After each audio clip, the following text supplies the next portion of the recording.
जी नमस्कार। जी नमस्कार। हम बातचीत कर रहे हैं कवि लेखक आलोचक संजुल शर्मा जी के साथ, जबलपुर मध्य प्रदेश से। हुँ, कोई आलोचक अगर यह कहे कि हिंदी का आलोचक जो कि काफी एक अधिनायकवादी आलोचना की देन है, जो कवि मलय जी कहते हैं अपनी समीक्षा में, जब इस तरह की बात एक कोई आलोचक कहता है, या मान लीजिए कि हम बाद में इन सब चीजों पर आएंगे, तो जी, जी। उसमें जब इस तरह की हमें एक और निराला की जरूरत है, हमें दूसरे मुक्ति बोध की जरूरत नहीं है, यानी दूसरे पहला मुक्ति बोध हुए वो भी अपने आप में न चाहने योग्य थे। क्या जी, इसको हिंदी आलोचना में क्या रामविलास शर्मा और नामवर सिंह के बाद ये जो दो गैंग, जो जिसको कह सकते हैं आप, अगर थोड़ा कि इसको असभ्य शब्दों में, असभ्य असभ्य तो नहीं, लेकिन जी, इसको इस रूप में कहिए कि ये दो समीकरण बनाए गए, दो रास्ते आलोचना के जो बनाए गए। गैंग जी, इसलिए कि अपने अपने गैंग, या लॉबी कह सकते हैं इसको, लॉबी, तो जो लॉबिंग जी, की गई है, दो लॉबी जो बनाई गई, कि एक रामविलास शर्मा और एक नामवर सिंह की। और इसमें इसमें अगर इस तरह के स्वर को आप पकड़ेंगे कि एक निराला की तो हमें और जरूरत है, लेकिन दूसरे मुक्तिबोध की जरूरत नहीं है, मतलब मुक्तिबोध हे दृष्टि के कवि हैं, या मुक्तिबोध न पसंद करने योग्य कवि हैं, न या उनको न देखने योग्य कवि हैं, माने उनकी जरूरत ही हमको नहीं है। सीधा एकदम कहा जा रहा है कि हमको दूसरे मुक्ति बोध की जरूरत नहीं। रामविलास शर्मा को लेकर आपने पीएचडी की है, आपने क्या जी। अपनी स्थापना में जो आपने जो शोध किया उसमें क्या पाया? दरअसल इस तरह की भूल भ्रांति या गड़बड़िया या इस तरह की जो चीजें अगर रामविलास शर्मा उठाते हैं और बाद में जी। ये नामवर सिंह आते हैं, कहाँ से ये गलत फहमी या उनकी अगर नई कोई सोच सोच या खोज थी, वो किस रूप में आप देखते हैं इन चीजों को? पहले उसके बारे में बताइए। देखिए डॉक्टर रामविलास शर्मा के बारे में यदि हम चर्चा करें तो डॉक्टर रामविलास शर्मा मार्क्सवादी आलोचक हैं, ये सभी को ज्ञात है। डॉक्टर रामविलास शर्मा ने पूरे भारतीय जो साहित्य है, भारतीय साहित्य से मतलब यहाँ पर मेरा संस्कृत से लेकर के और यहाँ हम कहेंगे पूरा आज तक का जो हिंदी साहित्य है, उसकी उन्होंने पूरी आलोचना की है। चाहे वो वाल्मीकि की रामायण हो, चाहे वो भास हो, तो वहां से लेकर के मुक्तिबोध तक की कविता की उन्होंने आलोचना की है। फिर दूसरी बात हम करें तो क्योंकि वो अंग्रेजी के प्राध्यापक थे, तो उन्होंने जो रोमांटिक कवि हैं आपके शैली, कीट्स, बायरन, इनकी भी आलोचना की है। लेकिन बात यहाँ तक नहीं छूटती, वे भाषा वैज्ञानिक भी हैं, भाषा शास्त्री भी हैं, भाषा पर भी उनका बड़ा काम है। बात यहाँ पर शुरू इसलिए होती है कि जहाँ तक मैंने जो अध्ययन किया है डॉक्टर रामविलास शर्मा की आलोचना का, तो उनका एक भाषा युगबोध और कविता युगबोध के हिसाब से कविता का मूल्यांकन भी करते हैं, लगातार करते चले आए हैं वो।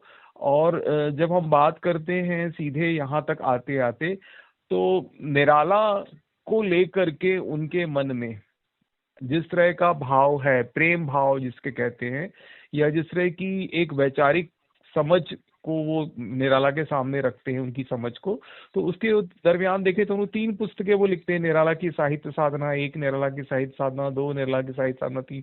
3 पुस्तकें वो लिखते हैं जिसमें निराला के बारे में वो विशद रूप से विवेचन करते हैं, जबकि निराला को लोग स्वीकार नहीं कर रहे थे। मैं निराला से और आगे बात बढ़कर यदि बात करूं तो दूसरे रूप से वो देखें तो वो निराला के बाद जो उनके प्रिय कवि हैं वो केदारनाथ अग्रवाल, जिनको वो लोक धर्मी कवि लोग आजकल कहते हैं, तो उनको उन्होंने स्वीकार किया और उनकी कविता की प्रशंसा की। निराला की कविता और केदारनाथ अग्रवाल की कविता, दोनों की कविताओं में मैं यदि विचारणी प्रश्न के बात करूं तो निराला की कविता में लोक धर्म की चेतना उतनी नहीं है जितनी कि केदारनाथ अग्रवाल की कविता में। लेकिन उसी क्रम में जब हम आगे बढ़े, ये तो आपको पता ही होगा कि तार सप्तक का प्रकाशन जब 1943 में हुआ, तो उसमें जो 7 कवि थे, जिसमें मुक्तिबोध, नेमीचंद जैन, भारत भूषण अग्रवाल, गिरजा कुमार माथुर, रामविलास शर्मा और अज्ञे, तो उसमें रामविलास शर्मा भी थे, अज्ञे भी थे, हैं? तो रामविलास शर्मा जी भी थे और मुक्तिबोध भी थे। लेकिन मुक्तिबोध की कविता की जब बात शुरू होती है, तब वो शायद मुक्तिबोध को एक तरह से उस क्रम में, जिस क्रम में निराला है, वहां उनको साथ में वो रख नहीं पाते। ये उनकी क्या दिक्कत है, क्या परेशानियां हैं, वो जाने। लेकिन वो आज तक ये भी कह देते हैं कि वो एक खास तरह के जो मनोविकारी रोग है, सिजोफ्रेनिया, उसके शिकार हुए हैं। वो इस तरह की कविताएं लिखते हैं जो एक फैंटेसी और एक कल्पना लोक में गोते लगाने वाली कविताएं हैं, ऐसा रामविलास शर्मा ने कहा। और यहाँ तक कि उन पर यह भी आरोप लगा दिया जाता है कि उनकी कविताएं जो हैं एक अस्तित्ववाद के धरातल से चली हुई कविताएं हैं, ऐसा वो आरोप कहीं ना कहीं लगा देते हैं। इसलिए उनकी जो किताब है नई कविता और अस्तित्ववाद, वो इस तरह की बात भी करते हैं। लेकिन आश्चर्य की बात है कि वहीं हम इन रामविलास शर्मा वहां आकर के बहुत प्रतिरोध भी सहते हैं कई तरह का, और उसके बाद कविता का विवेचन भी छोड़ देते हैं। जिसका जवाब मैं आपसे कहूं कि मुक्तिबोध की कविता को लेकर दो महत्वपूर्ण किताबें आई, जिसमें सबसे पहली किताब यदि हम देखें तो अशोक चक्रधर की थी किताब और दूसरी जो महत्वपूर्ण किताब थी चंचल चौहान की मुक्तिबोध प्रतिबद्ध कला के प्रतीक, जिसमें उन्होंने विशद रूप से उनका विवेचन किया है। लेकिन इसी संदर्भ में हम बात करें तो कविता के प्रतिमान जो पुस्तक आई नामवर सिंह की, उसमें वो क्या कहते हैं, परिशिष्ट के रूप में मुक्तिबोध की कविता की व्याख्या करते हैं, अंधेरे में कविता को लेकर के बात कहते हैं। लेकिन वो ये कहते हैं कि एक जो नायक है वो अपनी आत्म चेतना को खोज रहा है, परम संभव उसको खोज रहा है। तो एक तरह से वो भी अस्तित्ववादी विवेचन करते हैं मुक्तिबोध का, नामवर सिंह भी और यहाँ की रामविलास शर्मा भी। लेकिन बाद में जाकर के नामवर सिंह ने जो बात कही है उसे वो सुधार करके उसको दूसरे तरह से रुख को उस तरफ ले जाते हैं। लेकिन रामविलास शर्मा उससे टस से मस नहीं होते, वहीं के वहीं खड़े रहते हैं। तो हमारे हिंदी साहित्य में दो कर्णधार हुए हैं, डॉक्टर रामविलास शर्मा और डॉक्टर नामवर सिंह। डॉक्टर रामविलास शर्मा का शोध लोग कहते हैं कि रामचंद्र शुक्ल की परंपरा से आया हुआ शोध है, और डॉक्टर नामवर सिंह की परंपरा का की जो यानी जो धारा है उसकी हम बात करें तो वो आचार्य हजारी प्रसाद द्विवेदी की धारा से आई हुई चीजें हैं, जिसमें वो दूसरी परंपरा की खोज की बात भी नामवर सिंह करते हैं। लेकिन दोनों परंपराओं में मुक्तिबोध की अनदेखी तो होती है। ये बात जरूर है कि नामवर सिंह ने बाद में उसे स्वीकार किया, लेकिन रामविलास शर्मा भी अनदेखी होती है। और इसे ही कारण है कि उस परंपरा से जो भी आलोचक आए हैं, रामविलास शर्मा की परंपरा से जो आलोचक आए हैं या नामवर सिंह और हजारी प्रसाद द्विवेदी की परंपरा से जो आलोचक आए हैं, वो कहीं ना कहीं कोई भी रचना जो इस दुनिया में लिखी जा रही है, बिल्कुल नए ढंग से लिखी जा रही है, उसकी आलोचना करने में, उसकी तैयारी करने में, उसके बारे में तय करने में पता नहीं क्यों उनके मन में एक जो आपने कहा ना कि अधिनायकवादी तंत्र जो है उनके मन में घर करता है। लेकिन आश्चर्य की बात ये भी मैं बता दूं कि रामविलास शर्मा वहीं जब निराला के बारे में चर्चा करते हैं तो वे कहते हैं कि निराला का कितना प्रतिरोध हुआ जब वो इस तरह की कविताएं लिख रहे थे। लेकिन वैसी तरह की कविताएं कोई आगे का कवि लिखता है तो प्रतिरोध की बात वहां पर होती है। तो ये कुछ समझ में नहीं आता। इसलिए ये जो कहना है कि एक बनी बनाई धारा जो चली आ रही है उसी का रास्ता यदि आपको तय करना है तो ऐसे चलेगा काम नहीं, उसमें परिवर्तन भी करना पड़ेगा, तभी आप मुक्तिबोध को समझ पाएंगे और मुक्तिबोध के आगे की पीढ़ी के कवियों को जो बिल्कुल नए ढंग से लिख रहे हैं उनको समझ पाएंगे। इसलिए होता क्या है कि जो एक तरह की धारा से लिखते चले आ रहे हैं कवि, उन्हीं को समझिए फिर आप। जैसे कि हम कहेंगे नामवर सिंह ने जब कविता के नए प्रतिमान की बात करी तो उन्होंने रघुवीर सहाय और श्रीकांत वर्मा को बड़ा कवि बनाया। तो उनकी परंपरा के बहुत सारे कवि पैदा हुए रघुवीर सहाय की परंपरा के, जो आज बड़े कवि कहलाते हैं, चाहे उसमें हम राजेश जोशी का नाम ले लें या और भी कवियों का नाम ले लें उस क्रम में, तो वो कवि सामने आते हैं। लेकिन जो और आगे अपनी दृष्टि से अपनी शैली और अपना शिल्प का जो विकास करके जो नए कवि विकसित होकर आए सामने, वो पिछड़ गए क्योंकि उनकी कविता को उस तरह से शामिल नहीं किया गया। ये कारण है। तो इसीलिए रामविलास शर्मा ने मुक्तिबोध को लेकर जो बातें कही हैं वही बात कुछ अलग तरीके से नामवर सिंह ने भी कही है, लेकिन बात उसको सुधारा भी है। लेकिन जो चीज वो कर गए पहले अब कविता के नए प्रतिमान में, उसका सुधार वो कितना कर पाते। तो उसका हमारी आज की कविता में जो नए बिंब और नए प्रतीक आने थे कविता में, रघुवीर सहाय ने एकदम से जो सपाट बयानी करी, उस तरह की कविता की परंपरा चल पड़ी, तो उसके आगे की जो कविता आना थी वो कविता कहीं ना कहीं, वो धारा कहीं ना कहीं रुक गई और उन कवियों को पीछे हटना पड़ा। उस कवियों में यदि हम शामिल करें तो विनोद कुमार शुक्ल भी हैं, मलय जी भी हैं, तो और भी बहुत सारे कवि हैं जिनके नाम अब, सोमदत्त हैं जो कवि मुख्य रूप से हमारे सामने नहीं आ पाए जिस रूप से उनको आना चाहिए था। तो या तो वो एक अस्तित्ववादी खेमे के कलावादी संस्कृति की धारा में चले गए, जैसे कि हम अशोक वाजपेयी का नाम ले लें, वो उस तरफ चले गए, है ना। तो ये दो चीजें हैं जो मुझे समझ में आती हैं, इस दृष्टि से मैं इस पर विचार करूं। और शायद यही कारण है कि जो आलोचक हैं, जब विनोद कुमार शुक्ल ने कविता लिखना शुरू किया तो आलोचकों ने उसे स्वीकार करना योग्य नहीं समझा, और इसीलिए पहल जैसी पत्रिका जो इन दो आलोचकों की पीठ पर बैठी हुई थी, उसने भी उन्हें स्वीकार नहीं किया, और इस तरह के लेख जो है मतलब शंभूनाथ जी का लेख छापा उन्होंने। और इसलिए कहते हैं कि प्रगतिशील जो हमारी परंपरा है, प्रगतिशील साहित्य की परंपरा है, उसे थोड़ा सा उदार होना चाहिए, जो नई धारा आ रही है उसे नहीं, स्वीकार करना चाहिए। एक सवाल यह था कि आपने अपने शोध में जब जी आप जी रामविलास शर्मा जी पर रामविलास शर्मा ने ऐसा क्यों किया, टारगेटेड उनके लिए मुक्ति बोध ही क्यों रहे? सवाल यह है, कविता के नए प्रतिमान में अगर नामवर सिंह ने उन पर कुछ लिखा, मैं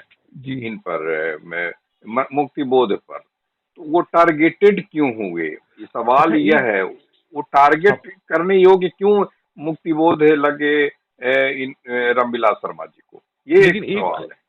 एक अच्छी बात या खराब बात मैं आपको बता दूं कि रामविलास मुक्तिबोध जी ने एक भी निबंध निराला के ऊपर नहीं लिखा, ये भी आपको बता दूं।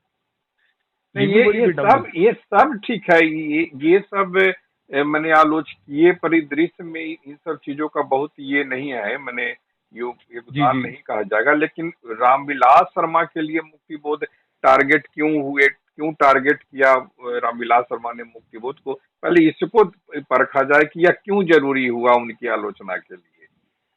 भाई इसलिए हुआ कि जिस तरह की कविता परंपरा वो स्थापित करना चाहते थे केदारनाथ अग्रवाल के माध्यम से, मैं सीधी सीधी बात तो करूं इसका, केदारनाथ अग्रवाल से और मुक्तिबोध से तो कहीं मुठभेड़ नहीं है कविता में। कोई मुठभेड़ नहीं है, लेकिन वही तो कह रहा हूँ कि जिस तरह की सीधी सादी कविता की परंपरा वो स्थापित करना चाहते थे केदारनाथ अग्रवाल और वाले उस।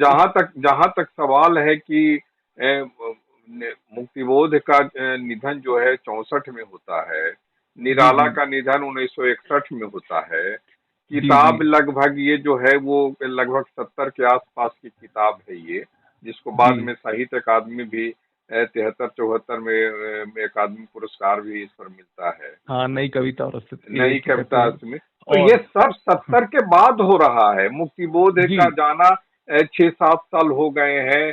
रामविलास शर्मा को यह बेचैनी क्यों हुई आखिर की मुक्तिबोध नामवर सिंह चूंकि लिखा इसलिए ध्वस्त करना था, या कहीं ना कहीं कोई और मामला था? आपको क्या लग रहा है? हाँ, दो दो बातें हैं इसमें।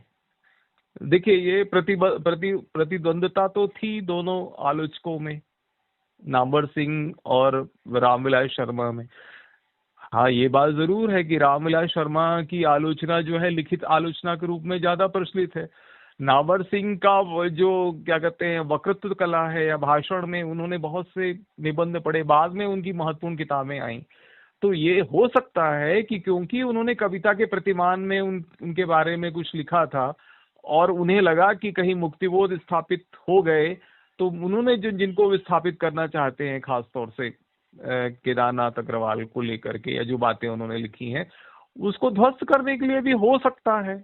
लेकिन मैं इस बारे में कोई बिल्कुल ठोस टिप्पणी नहीं कर सकता कि ऐसा क्यों किया उन्होंने, उनके मन में क्या था ये वो जाने।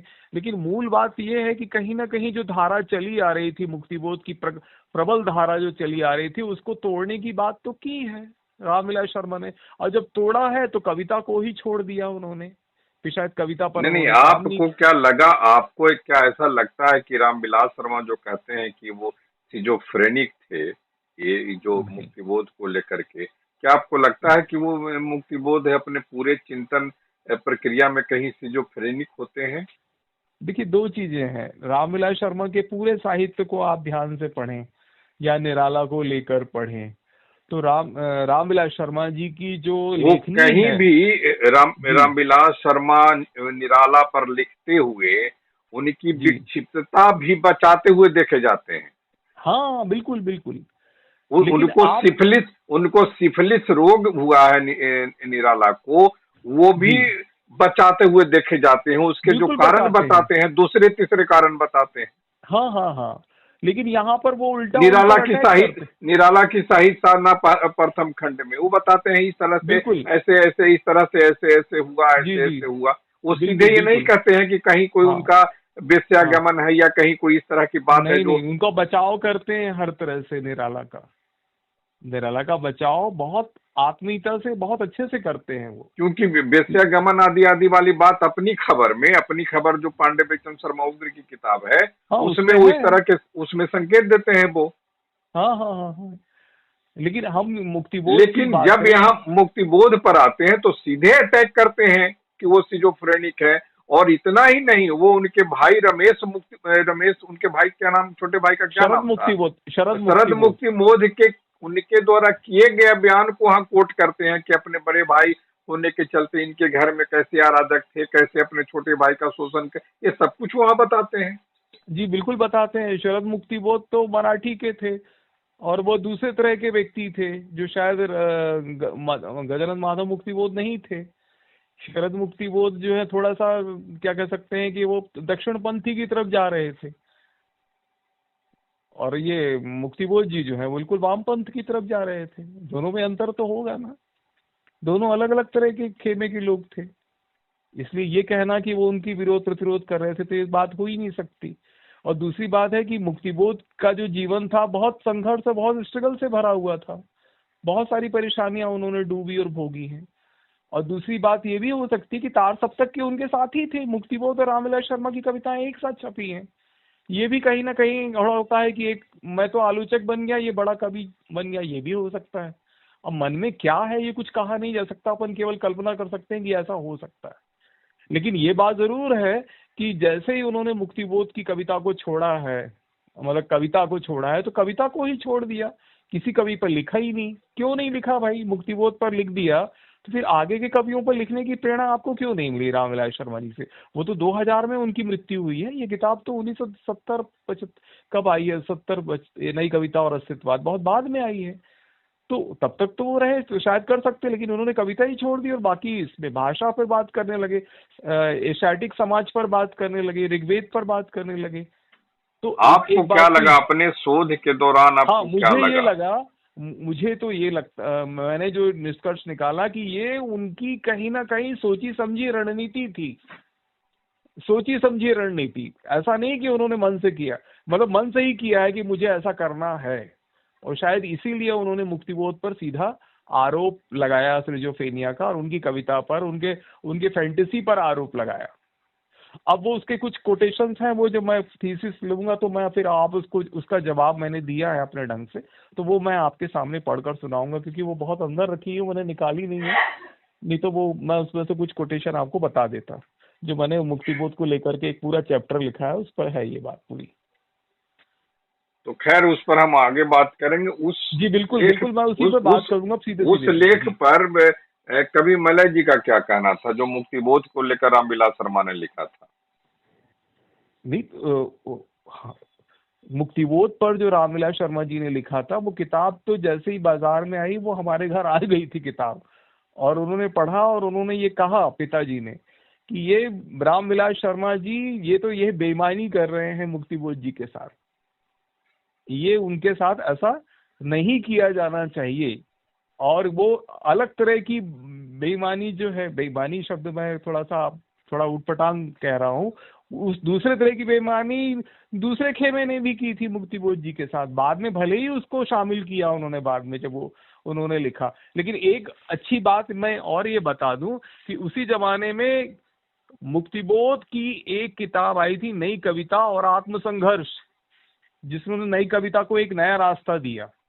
तो 3 लोगों की 3 किताबें हैं यदि नई कविता के बारे में हम चर्चा करें। एक तो भैया नई कविता और आत्मसंघर्ष मुक्तिबोध की किताब है, जो नई कविता को समझने की समझ देती है।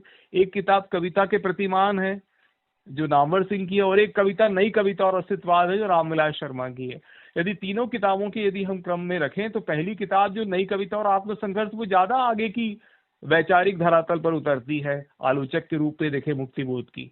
दूसरे क्रम में देखें तो दूसरे नंबर में हमको तो नामवर सिंह की किताब उतनी नहीं, दूसरे नंबर पे हम इनकी किताब ज्यादा नजर आती है रामविलास शर्मा की, और तीसरे नंबर पे इनकी क्या कहते हैं नामवर सिंह की किताब जो है कविता के नए प्रतिमान। नामवर सिंह की किताब मूल रूप से साहित्य अकादमी प्राप्त करने के लिए ही लिखी गई थी। हाँ, और तीसरी किताब जो बजाबता शहर दिल्ली शहर दर शहर में निर्मला जैन जो राजकमल से किताब आई है, निर्मला जैन का आज निधन भी हो गया, और हम लोग कुछ दिन पहले ही उनसे हम लोग बातचीत हमारी हुई थी, और लहक वो काफी जो हितैषी थी, लगातार लहक में उनके इंटरव्यू भी आए थे, कभी कभार लिखती भी हैं, और लहक डिजिटल पर भी जो सोशल मीडिया है उस पर भी उनकी एक दो बातचीत है। जो एक बातचीत तो अभी हाल में हुई थी, एक बातचीत और करीब मी टू आंदोलन में के दौरान हुआ था, उस दौरान भी उन्होंने काफी अच्छी बातचीत कही थी। तो ये सब है, वो दर्ज है सब, ये सब इसमें यह था। जी बोले। हाँ, इसमें मैं बता रहा हूँ कि 4 किताबें, मैं एक किताब का विजय देव नारायण शाही की भी थी, नई कविता के प्रतिमान, है ना, और उल्टा लिखे थे रामवर सिंह, ऐसी 4 किताबें थी नई कविता पर थी। तो चारों किताबों को पढ़ने के बाद को देखें तो सबसे किताब जो प्रचलित नहीं हो पाई वो नई कविता के प्रतिमान विजय देव। उसी किताब में दिल्ली शहर दर शहर में वो लिखती हैं कि दरअसल एक कार में भारत भूषण अग्रवाल और नामवर जी और निर्मला जैन उनके पति वगैरह कहीं जा रहे थे। उसी दौरान यह चर्चा हुआ कि भारत भूषण अग्रवाल उस समय कहीं सचिव थे साहित्य अकादमी में, तो उन्होंने ही कहा था कि अगर आप लिखें तो आपको ही मजाक में मैं साहित्य अकादमी दिलवा दूंगा। तो उन्होंने कहा कि फिर निर्मला जी ने थोड़ा उकसाते हुए कहा कि नामवर जी आप लिख दीजिए, आपको क्या है। ये करवाते करवाते पिछले उसी दौरान नव सिद्धांत नव समीक्षा अमेरिका के जो शिकागो या वहीं से के 3 विद्वजनों ने नव सिद्धांत समीक्षा दी थी, की परिभाषा दी थी, वहां से ये इन्होंने ले लिया उसी 60 और 70 के क्रम में जो पूरा मामला है। बिल्कुल सही कह रहे हैं आप, बिल्कुल सही, ये बात। और उसी के आधार पर 3 महीना में उन्होंने किताब लिखी, तो किताब ही पुरस्कार लेने के साहित्य अकादमी के लिए तो लिखित में सब है। नामवर जी ने कहा भी था कि वो किताब तो मैंने बहुत जल्दीबाजी में लिखी थी, कविता के नए प्रतिमान। हाँ, तो जल्दीबाजी में लिखी तो उसमें तो क्या जल्दीबाजी में किताब लिखी गई, इसीलिए ये रामविलास शर्मा उस पर टूट पड़े, क्योंकि वो जानते थे कि नामवर सिंह अपनी खिलंदरी भाषा में उस किताब को लिख डाले हैं, इसलिए इस पर जो है वो हमला कर दो। क्या यह भी हुआ? नहीं, ये बात आपकी बिल्कुल, मुझे लगता है कि जिस दृष्टि से आपने बताया है जिन घटनाओं को लेकर, उसको देख के तो ये लगता है कि ऐसा हो सकता है ऐसा हो सकता है।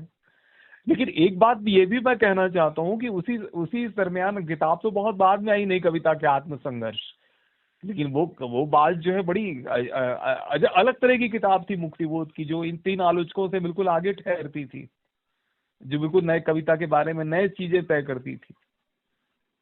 तो शायद इसलिए लगता कि आलोचकों के रूप में भी इनके कोई मानदंड झगड़े रहे होंगे मुक्तिबोध, रामविलास शर्मा और नामवर सिंह को लेकर के। लेकिन मुक्तिबोध ज्यादा समय तक जीवित नहीं रहे, चले गए। अब ये झगड़ा केवल 2 आलोचकों के बीच। आपको अपने शोध में वो, अब जब अगली बातचीत हम लोग करेंगे तो जी बिल्कुल मैं उसको सामने रखिएगा, बात करूंगा। जी, क्या आपको ऐसा लगता है कि वैचारिक दृष्टि से मुक्तिबोध जो है रामविलास शर्मा को टक्कर देते हुए आगे निकलते थे? वैचारिक दृष्टि से वो काफी परिपक्व थे अपने कहन में, अपने चिंतन में। जी, मैं ये बात बिल्कुल साफ तौर पे कह रहा हूँ कि रामविलास शर्मा से यदि मुक्तिबोध जीवित रहते तो वैचारिक दृष्टि से और आगे निकल जाते, लेकिन उनकी जो भाषा है वो सीधी सीधी ठोक बजा के बढ़िया परफेक्ट भाषा है। और यहाँ हम रामविलास शर्मा की बात करें तो इनकी भाषा बिल्कुल सीधी सादी भाषा है, उसमें कोई मतलब दुराव छुपाव नहीं है, जैसे कि कोई अखबारी भाषा होती है उस तरह की भाषा है रामविलास शर्मा की आलोचना की यदि हम बात करें तो। लेकिन मुक्तिबोध की भाषा एक नए कल्पना लोक से रची हुई भाषा की भाषा है, जैसे कविता होती है। ये अंतर है दोनों में। भाई, मुक्तिबोध की जो भाषा है बहुत गुथी हुई है, एक 2 वाक्यों में बहुत सारी बातें उसमें समाई हुई हैं उनकी मतलब उनकी जो गद्य भी पढ़ा जाए तो उसमें बहुत सारी बातें समाई हुई हैं। लेकिन यदि हम रामविलास शर्मा का गद्य पढ़ें तो उसमें सीधी सीधी बात हमको एक तरफा दिखाई पड़ती कि उन्होंने ये बात कही, है ना। तो जो कवि का जो गद्य होता है वो मुक्तिबोध का गद्य है, लेकिन रामविलास शर्मा का जो गद्य है आलोचना का, वो कवि का गद्य जैसा नहीं लगता, वो किसी आलोचक का गद्य लगता है, जो एक ठोस आलोचक। ये बात जरूर है कि रामविलास शर्मा भी तार सप्तक के कवि रहे हैं, ये बात जरूर है। मैं रामविलास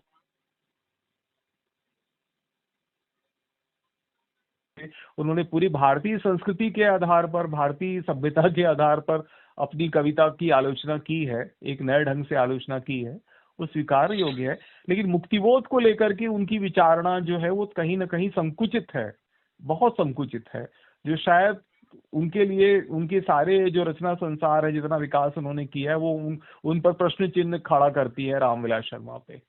और यहाँ तक कि नामवर सिंह पर भी एक तरह से प्रश्न चिन्ह खड़ा करती है कि नामवर सिंह ने एक जिस तरह की बात उनकी कविता को की, बाद में बहुत जमाने के बाद उस चीज को सुधारा उन्होंने, मेरे ख्याल से 10 साल बाद उन्होंने इस चीज को सुधारा, पहले नहीं सुधारा। तो और दूसरी बात, जो उनकी स्थापनाएं हैं, खासतौर से नामवर सिंह की जो स्थापनाएं हैं रघुवीर सहाय को लेकर के, या जो भी स्थापनाएं हैं, वो एक तरह की ऐसी परंपरा का कविता में विकास कर देती है जो एकदम सपाट बयानी की तरफ चली जाती है। उन्हीं के शब्दों में कहे ना कि कविता एक सपाट बयानी है। रघुवीर सहाय की कविता की यदि हम बात करें, और उसी परंपरा का प्रभाव हुआ कि बहुत सारे कवियों की एक नई परंपरा शुरू हुई, मुक्तिबोध की परंपरा के बहुत कम कवि हुए। और शायद यही कारण है कि विनोद कुमार शुक्ल को जो संकट भोगना पड़ा, या मलय जी को जो संकट भोगना पड़ा, या दूसरे जो इस परंपरा के कवि हैं उनको जो संकट भोगना पड़ा, वो सामने हमारे दिखाई पड़ता है। ये हेलो। तो ये मुक्तिबोध को लेकर के क्या रामविलास शर्मा की कविता को लेकर कहीं मुक्तिबोध ने कोई टिप्पणी की थी कभी?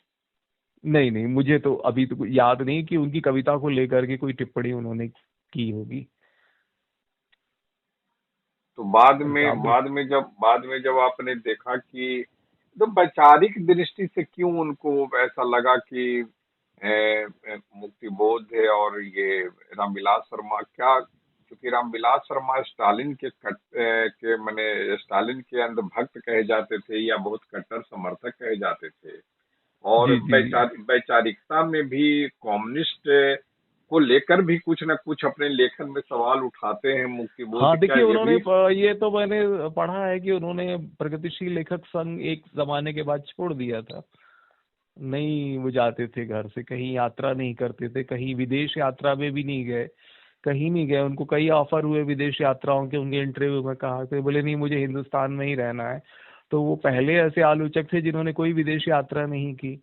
नामवर सिंह ने की है विदेश यात्रा, लेकिन रामविलास शर्मा ने नहीं की, वो तो तो यहीं ये रहे हिंदुस्तान। भाषा और युग बोध में वो क्या बताना चाहते थे कविता के भाषा माध्यम से? युगबोध कविता में उन्होंने रामायण, वाल्मीकि की रामायण पर चर्चा की है, भवभूति पर उन्होंने बात कही है। जो पुराने कवि हैं राजशेखर, इन पर उन्होंने एक लंबे लेख लिखे हैं। उनकी जो किताब है भाषा युगबोध और कविता में, उन्होंने बहुत डिटेल में लिखा है। तो ये बात जरूर है कि पूरी जो भारतीय कविता की जो परंपरा है उस पर उन्होंने बड़ा गहन विचार किया। प्रेमचंद पर उन्होंने बहुत गहन अध्ययन किया, उस पर किताब लिखी है। भारतेंदु हरिश्चंद्र पर भी एक किताब लिखी है उन्होंने, पूरा उस पर पूरी बात कही है उन्होंने। तो उनका तो एक बहुत बड़ा दायरा है कविता को लेकर। द्विवेदी जी पर भी लिखा है, महावीर प्रसाद द्विवेदी पर भी बात कही है उन्होंने, तो है आपको ना। जब अपने शोध के दौरान क्या आपको ऐसा लगा था कि रामविलास शर्मा जो अतिवाद करते हैं, जो अपने चिंतन में जो उनका अतिवाद है, जी वो जी। अतिवाद क्यों है? मैंने क्या आपको कभी ऐसा लगा कि या तो किसी को उठाना है या किसी को बैठाना है या किसी नहीं, को गिराना है? पूरी ये पूरी रचना की जो प्रक्रिया का मैं उनके पूरे लाइन शुरू से यदि हम अध्ययन करें वाल्मीकि से लेकर, तो मुझे कहीं ऐसा लगता नहीं कि रामविलास शर्मा मुक्तिबोध को लेकर के इतना आक्रामक आक्रामक शब्द इस्तेमाल कर रहा हूँ कि इतने उनके खिलाफ अनुदार हो जाएंगे, ये कल्पना से परे है। क्योंकि वो एक बड़े आलोचक तो हैं, लेकिन इस मामले में इतने अनुदार हो जाएंगे, ये सोचना बड़ा दुखदाई है, दुखदाई है। और ये पूरी हिंदी कविता के लिए बहुत बड़ा नुकसान भी है, और ये शायद उनको खला भी होगा। मुझे ऐसा लगता है कि उन्होंने ऐसा करके ठीक नहीं किया, ऐसा मेरा मानना है।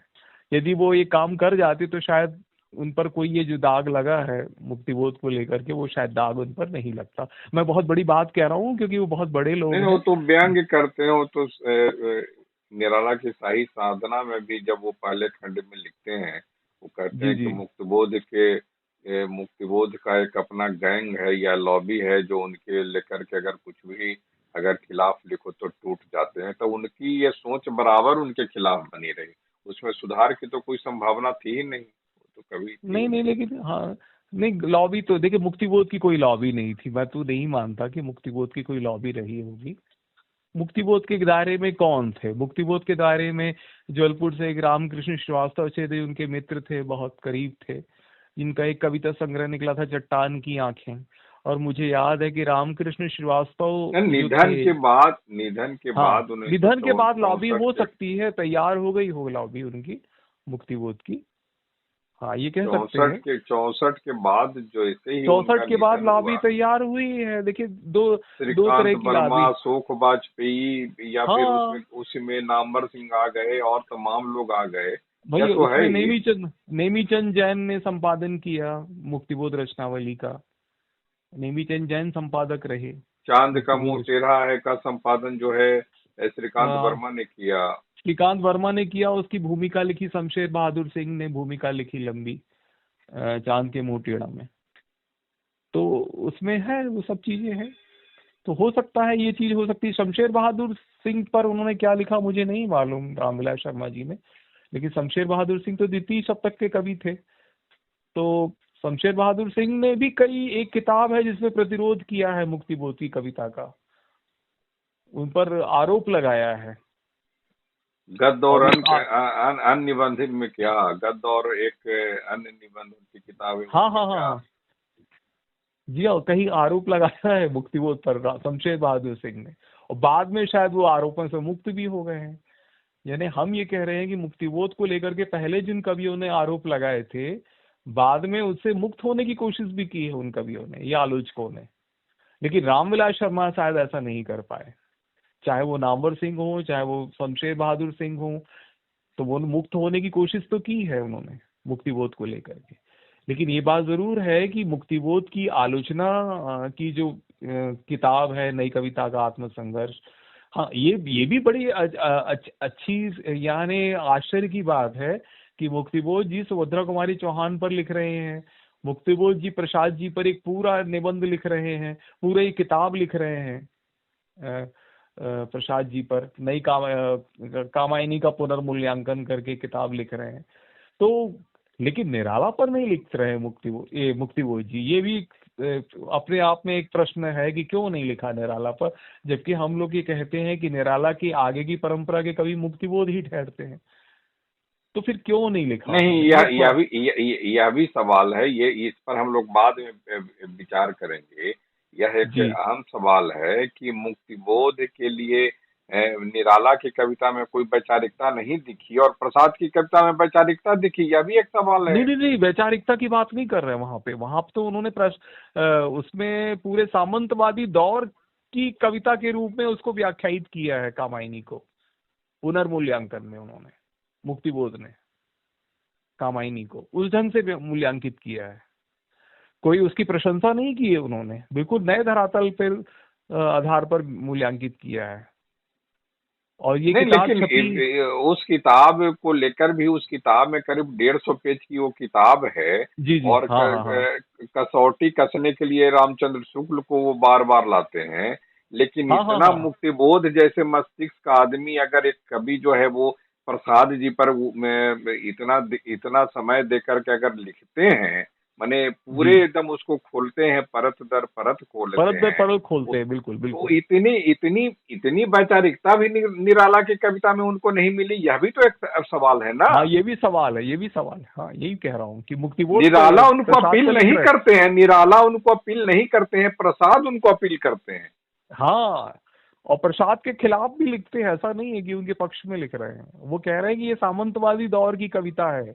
कामायनी जो है सामंतवाद, मतलब एक तरह का वो क्या कहते हैं, पलायनवाद की बात करते हैं उसमें, वो उसके नायक की ये बात वो करते हैं उसमें, कामायनी पुनर्विचार में।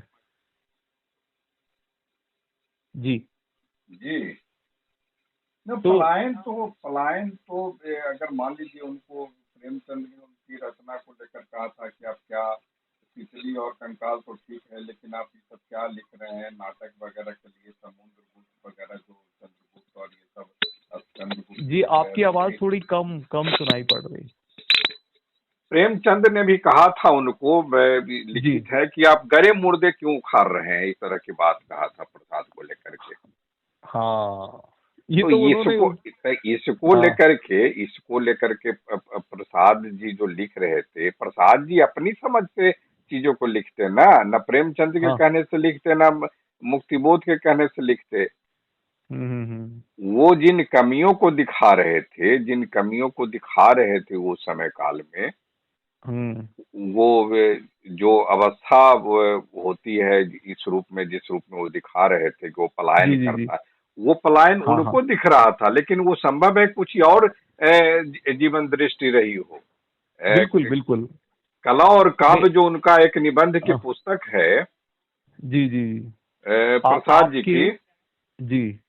उसमें वो आप वो रहस्यवाद का वो समर्थन करते हैं। बिल्कुल बिल्कुल बिल्कुल। आप आपके अभी ज्ञानेंद्र पति जी का एक इंटरव्यू लिया था आपने, तो उसमें ज्ञानेंद्र पति जी ने एक बात जो कही थी प्रेमचंद और प्रसाद को लेकर के, कि प्रेमचंद जो है वो मुगल साम्राज्य और उनके उसमें जो कहानियां हैं उसमें शब्द जो आ रहे हैं उर्दू के आ रहे हैं, अरबी के आ रहे हैं, फारसी आ रहे हैं, उसमें दिख रहा है शतरंज के खिलाड़ी में मुगल दिख रहे हैं। लेकिन यदि हम बात करें तो प्रसाद का जो नाटक है मुगल साम्राज्य के पहले के नाटक हैं सारे के सारे। वो एक तरह की जो परंपरा है, चंद्रगुप्त हो, स्कंदगुप्त हो, राजश्री हो, ये सारे नाटक उस तो परंपरा के, ये जो बात उन्होंने जो ज्ञानेंद्र पति ने जो कही थी। जो और स्खलन आश्चर्य की जो बात है कि दोनों एक ही दौर के हैं लेखक, जो प्रसाद और जो प्रेमचंद। जो स्खलन, चूंकि वो वेद के, वो पुराण के, वो जी जी। उपनिषदों के वो अध्येता थे, वो हाँ, प्रसाद काफी जी। गहरे डूर, ये प्रेमचंद ने तो कहीं कहा है कि मैंने हाँ तो रामचरितमानस का भी अध्ययन नहीं किया कभी। हाँ हाँ हाँ हाँ। तो वो उस तरह उस दौर के थे और दोनों एक साथ के दौर के लोग थे। ये भी है एक बात कि वो कहानियों में दूसरे तरह के पथ चरित्र गढ़ रहे थे, और ये वो पुराने ऐतिहासिक जो चरित्र हैं, जो मुगल काल के पहले के हैं, चंद्रगुप्त, या कह सकते हैं कि ईसवीं शताब्दी के तो पहले के चरित्र हैं, अशोक। प्रसाद जी जिस गिरावट को देख रहे थे, जी जी।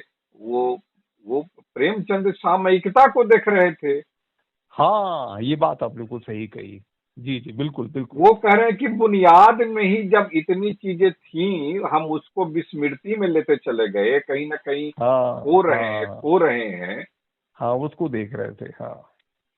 वो कहते हैं वो कि आज ले लो चेतना का यह समर्पण दान, विश्व नारी सुंदरी नारी जगत की मान। कभी यही नारी बिल्कुल।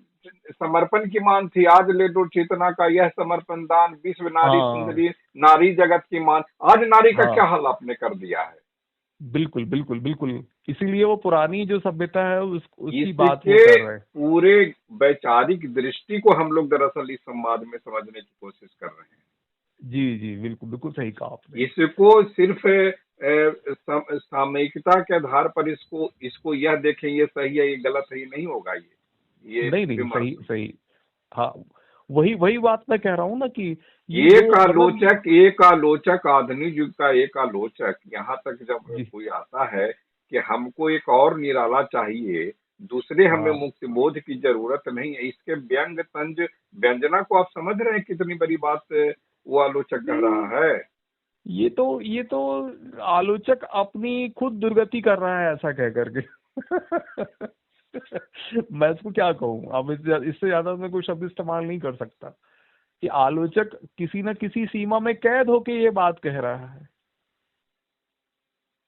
तो इसको लेकर के किसी कि दुर्भावना से कह रहा है। प्रसाद कोई और उसकी विचार प्रेमचंद विवेक को से नहीं लेकर, कह रहा। विचार विवेक से कहा होता तो आज फिर उसके उसके पक्ष में क्यों खड़ा होता, विनोद कुमार शुक्ल के पक्ष में क्यों खड़ा होता, यदि विचार विवेक से ये बात तो कहता होता। ये हम लोग अब बातचीत के अंत में आते हैं, हम लोग फिर जी अगली बातचीत में कुछ करेंगे। यही हुआ जी। कि रामविलास शर्मा और नामवर सिंह ने अपने जो भी इनके पास जो ज्ञान था या जो ज्ञान की गहराई थी, उसमें जी जी इन्होंने थोड़ा एक लॉबी क्रिएट कर दिया, एक लॉबी जी बना दी, एक समीकरण बना दिया, इसको गैंग भी कह सकते हैं। और उस जी गैंग में अगर रामविलास शर्मा ने इनको एकदम नकार दिया जी, मुक्तिबोध को, तो उनके मुक्तिबोध गैंग को, के जी लोग, उनके गैंग के तमाम लोग मुक्तिबोध को नकारने की कोशिश कर रहे हैं। बिल्कुल बिल्कुल बिल्कुल सही कह रहा हो। और उसका परिणाम ये है कि आज ये स्थिति यहाँ पर वैसे ही बनी हुई है। तो आपने समय निकाला, उसके लिए बहुत बहुत जी आभार। हम लोग जी, आगे भी आपका संवाद भी जारी बहुत बहुत रखेंगे। धन्यवाद। बहुत ऐसी बातें जो भूल रहे थे वो बिल्कुल याद दिला दी आपने। धन्यवाद जी। जी नमस्कार। जी नमस्कार।